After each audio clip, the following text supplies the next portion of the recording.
Merci. Emmanuel Ducrot du journal L'Opinion, c'est à vous. Un ouvrage tombe à point en 7 ans de débat sur les retraites, mais aussi du rapport au travail. On en parle énormément ce matin. Le temps libre, c'est l'envers du travail, si je puis dire. C'est l'ouvrage de l'essayiste Olivier Babot, le président du think tank Sapiens, qui retient votre attention. Ce livre s'appelle La tyrannie du divertissement. Il sort aujourd'hui. Il est sous-titré « Ne laissez pas les loisirs gâcher votre vie ». C'est un peu provocateur quand même. Pas tant que ça en a l'air. Il faut suivre le raisonnement d'Olivier Babot pour comprendre ce qui se cache dans cette phrase « Ne laissez pas les loisirs gâcher votre vie ». Mais que raconte ce livre ? Il raconte l'évolution du rapport de l'homme au travail et donc au temps libre. Alors il y a eu des hauts et des bas. Olivier Babot raconte, et c'est passionnant, que le temps pour soi tel que nous le connaissons actuellement, c'est une invention très récente. Le temps libre, les hommes en avaient quand ils étaient chasseurs cueilleurs, mais ils le consacraient au groupe. Et puis, plus du tout au néolithique avec l'invention de l'agriculture. Là, le travail s'est confondu avec la vie. Ça ne s'arrêtait jamais. Au Moyen-Âge, et ça, c'est une idée qu'on n'avait pas vraiment, il y avait 130 jours fériés par an. Ah oui, 130 jours. 5 semaines de Ça congés fait 4 payés les mois. week-ends, ça correspond à ça. Ouais, on travaillait finalement assez peu, Oui. enfin pas autant qu'on le pensait.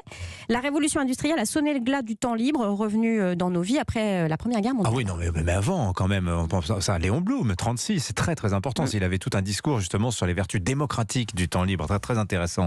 En tout cas, Olivier Babot nous apporte des chiffres qui décoiffent. Oui, pendant la révolution industrielle, on travaillait 4000 heures par an. Aujourd'hui, c'est 1400 heures.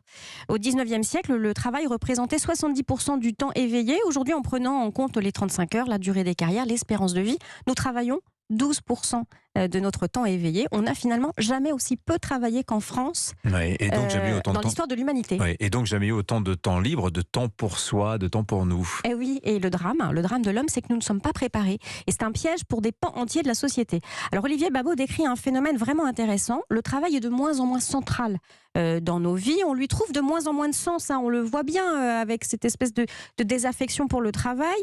Mais cette perte de sens, elle contamine aussi notre temps de loisir. Le travail a laissé un vide que beaucoup d'humains n'ont pas appris à combler. Le temps libre, on le gaspille donc en ce qu'Olivier Babot appelle les divertissements. TikTok, réseaux sociaux, Netflix.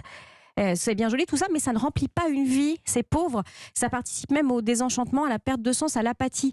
Vous voyez, les loisirs qui tyrannisent, qui gâchent la vie, ce sont ceux-là. Des loisirs qui ne construisent rien.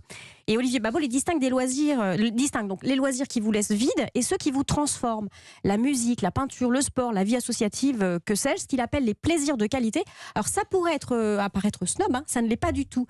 Et il faut, pour les obtenir, faire usage de la seule inégalité que nous pouvons régler, celle de l'effort personnel. Oui, ce goût de l'effort du travail, ça, tout le monde ne le possède pas. Eh bien oui, Olivier Babot explique qu'il faut inciter les enfants dès l'école à apprendre le plaisir de la connaissance, la libido sciendi, comme il l'appelle, le désir de savoir. Oui, il aime bien les latinismes, Olivier Babot. Oui, voilà, c'est son charme.